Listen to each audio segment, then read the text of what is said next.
Cabinet मंत्री देवेंद्र बबली ने exclusive बातचीत की है। खबरें अभी तक से एक्सक्लूसिव बातचीत की और 4 बीडीपीओ और 2 कर्मचारियों को सस्पेंड किया है। ये बड़ी खबर आपको बता दें, कैबिनेट मंत्री देवेंद्र बबली की ओर से खबरें अभी तक से एक्सक्लूसिव बातचीत की गई और इस दौरान आपको बता दें कि 4 बीडीपीओ और 2 कर्मचारियों को सस्पेंड किया है। भ्रष्टाचार में संलिप्त पाए जाने पर कार्रवाई की गई। कार्रवाई के बाद कैबिनेट मंत्री देवेंद्र बबली ने कहा कि सस्पेंड कर्मचारी के खिलाफ एफआईआर और रिकवरी डाली जाएगी। भ्रष्ट अधिकारी के खिलाफ आगे भी कार्रवाई होगी।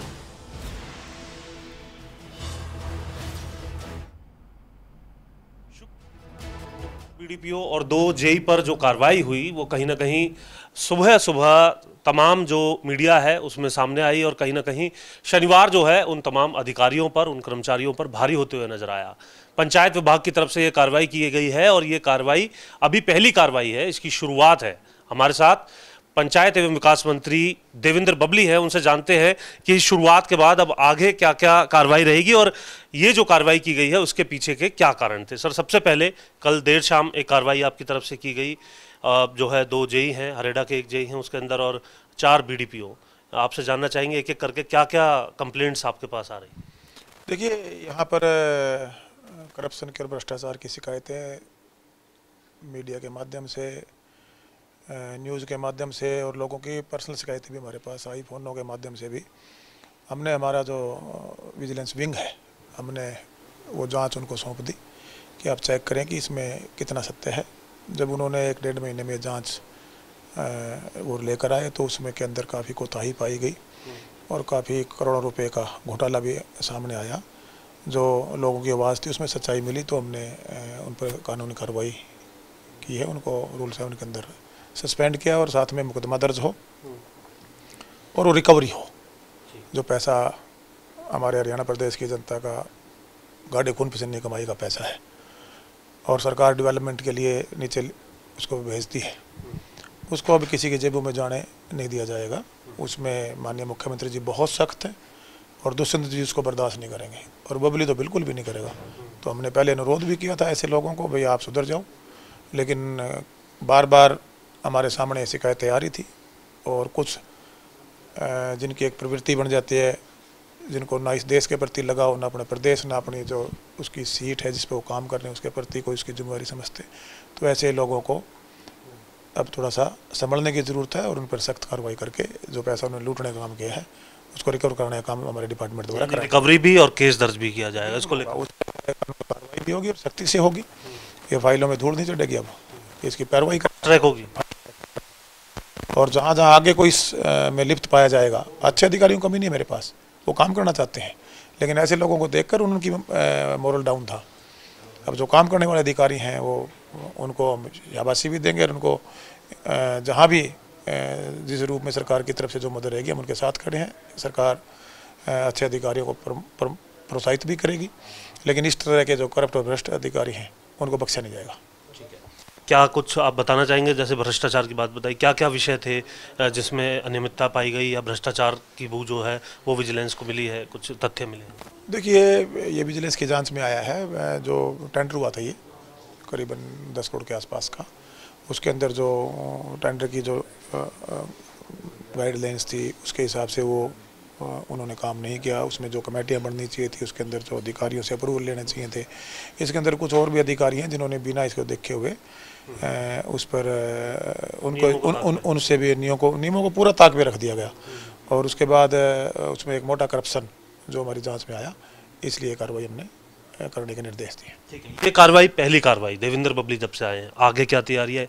क्या किसी प्रकार का ऑडिट, किस प्रकार से फाइलें खंगालने की बात, जो शिकायतें हैं या फिर जो इस प्रकार की प्रवृत्ति के जो अधिकारी हैं उनको क्या चेतावनी आज खबरें अभी तक के माध्यम से आती? देखिए, मैं जितने भी आज हमारा डिपार्टमेंट में, चाहे पूरे हरियाणा प्रदेश में, चाहे हम कोई जनप्रतिनिधि के रूप में काम कर रहे हैं, चाहे उसमें मेंबर साहिबान हैं, सरपंच हैं, ब्लॉक समिति से लेके जिला परिषद या विधायक या हम सब की ड्यूटी बनती है। इसी प्रकार से अधिकारी और कर्मचारी की ड्यूटी बनती है। तो हम अपनी ड्यूटी को, मैं अधिकारियों से बार बार ये रिक्वेस्ट करता रहा, भाई आप अपने सर्विस रूल को देख के जो आपकी ड्यूटी बनती है, जनता की सेवा के लिए आपको सरकार ने नॉमिनेट किया है, आप उस पर काम कीजिए। उसमें बहुत से अधिकारियों ने अपनी जिम्मेवारी के साथ अपने काम पर को निभाने और बढ़ाने का काम किया, क्योंकि पिछला समय कोविड था और ग्राम पंचायतें भी नहीं थी।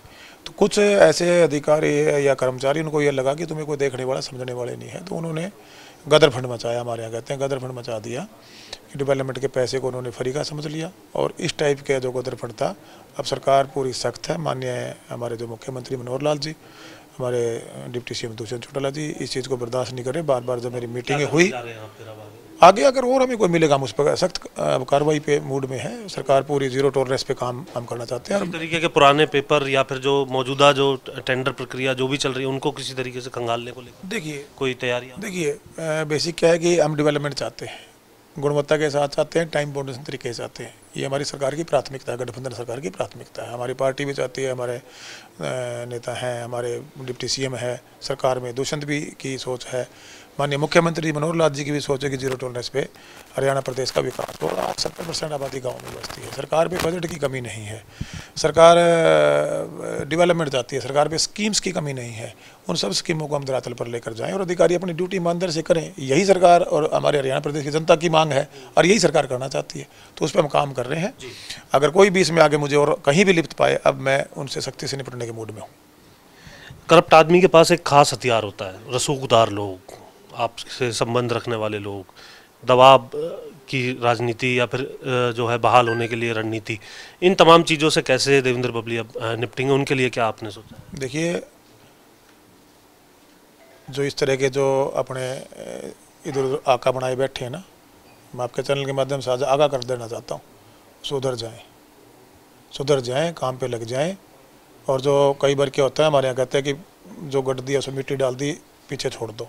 आगे हमें डेवलपमेंट करनी है। प्रदेश की जो मेरे गांव में रहने वाला हर ग्रामवासी है, उसका हक है, इस देश के संविधान ने दिया है, हमारी सरकार वो करना चाहती है। तो मैं ये नहीं मानता कि सारे अधिकारी या कर्मचारी भ्रष्ट या करप्ट हैं। कुछ ही लोग हैं जो आपने बात कही, दबाव वो आदमी लेता है जिसने कुछ गलत करना हो। मैं हरियाणा की प्रदेश की जनता की सेवा के लिए आज एक ड्यूटी मुझे जो आज सरकार में माननीय मनोहर लाल जी ने, हमारे मुख्यमंत्री जी ने, डिप्टी सीएम ने दी है, मेरी पार्टी ने दी है, मैं उसको ईमानदारी से करना चाहता हूं। और मैं दबाव में मैं काम नहीं कर सकता। मैं काम को ईमानदारी से बिना दबाव के करता हूं। ये मेरे अपने एक जीवन का मेरा अपना कैरेक्टर है। आने वाले समय में हम पंचायतों में क्या नया देखने वाले हैं, क्योंकि आपने कहा कि आपको काम पसंद है और एक टाइम बाउंड तरीके से पसंद है। पंचायतों का क्या स्वरूप होगा आपके इस कार्यकाल में? अगले कुछ समय का कुछ विजन या टाइम आप रखें? देखिए, हमने पूरे हरियाणा प्रदेश में पूरा जो सबसे पहले हमने क्लस्टरों को उठाया। जो हमारी हरियाणा प्रदेश गठबंधन सरकार की एक स्कीम थी कि हमारे जो क्लस्टर हैं उस क्लस्टर के अंदर हम गाँव को शहर की सुविधा सारी की सारी सुविधा प्रदान करें। तो उनको हमने ले लिया है और उसमें हमने वो कामों के टेंडर वगैरह मंगा के जो पहले हुए थे या जो पेंडिंग्स थे कोविड की वजह से, उनको हमने धरातल पर ले जाना शुरू कर दिया है। इसी प्रकार से हमने पूरे हरियाणा प्रदेश की जितनी पंचायतें हैं उसके पूरे पंचायत का जितना हमारा एसेट्स है उसका ब्लूप्रिंट हमने तैयार करवा लिया है। हमने संबंधित विभाग, हमारे जो एससीज हैं, एक्सीएन, एसडीओ, बीडीपीओ, सबको हमने निर्देश जारी किए हुए हैं। उस पर डिपार्टमेंट काम पे लगा हुआ है। एक गाँव का ब्लूप्रिंट आ जाएगा, हमने कहाँ उसमें क्या सुधार करना है। पुरानी बिल्डिंगों जो हमारा एसेट्स था हमने उसको उठाने का काम किया है। उसके अंदर हम फर्स्ट फेज के अंदर, जो कि पूरे हरियाणा प्रदेश के गांव तक ले जाने की माननीय हमारी गठबंधन सरकार की सोच है कि लाइब्रेरी देने का काम हो, जिम देने का काम हो, हमारी ये जो संस्कृति महिला भवन देने का काम हो, स्कूलों को सुधारीकरण हो, पीएससी सीएससी के अंदर उनका नवीनीकरण और उसके अंदर जो इक्विपमेंट्स की नीड है उसको पूरा करवाने की बात हो। उसके बाद जो सबसे बड़ी समस्या है ग्रे वाटर को लेकर, आज पूरे प्रदेश के जो गांव का एक रहन सहन जिसकी वजह से एक गांव का माहौल जिसने पानी की वजह से वो पूरा गंदगी की बात करें या मच्छरों की बात करें, बीमारी की बात करें, उस पर एक बहुत बड़ी मुहिम 2015 में सरकार ने इसकी शुरुआत की थी। उसकी अब आज हमारे देश के प्रधानमंत्री माननीय नरेंद्र मोदी जी ने 24 तारीख को उसकी शुरुआत पूरे देश के लिए की और 1 तारीख से हमारे माननीय मुख्यमंत्री मनोहर लाल जी हरियाणा में हम इसकी सारे जितने भी जनप्रतिनिधि उसके साथ अपने अपने कंस्टिट्यूंसी से हम इसकी शुरुआत कर रहे हैं। अमृत सरोवर मिशन का जिसको नाम दिया है। इसमें अगले 2024 तक हमारे एजेंडे पे है कि गांव का एक भी हमारा जो जोहड़ है, जो ग्रे वाटर की वजह से हमारे गांव के हालात बिगड़े, हम उसको दुरुस्त और ठीक करने का काम करेंगे। हालातों पर असर इस बात से भी पड़ रहा है कि पंचायतें जो हैं काफ़ी तरह से उनका गठन नहीं हुआ है। सबसे मजबूत मानी जाती हैं, सबसे छोटी होती हैं पूरे देश में, लेकिन वहीं से ये कहते हैं कि राजनीति जो है वो सीखना शुरू करते हैं, लोग देखना शुरू करते हैं। इसमें काफ़ी टाइम लग रहा है। कोर्ट में विचाराधीन है मैटर, लेकिन लोग ये चाह रहे हैं कि अब कब तक इंतजार करना है, थोड़ा उन्हें समय बता दीजिए। नहीं, देखिए, हम इसकी पैरवी कर रही है, हमारा डिपार्टमेंट से सरकार पैरवी इसकी करने में लगी हुई है, और मुझे उम्मीद है जल्दी इसका फैसला आ जाएगा और उसके साथ ही साथ हम चुनाव कराएंगे।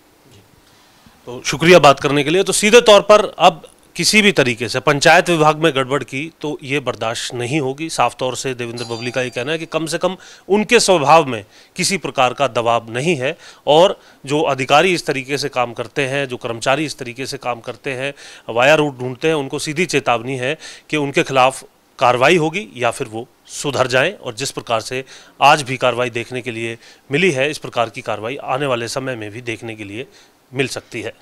चंडीगढ़ से कैमरामैन जतिन के साथ जितेंद्र चौधरी, खबरें अभी तक।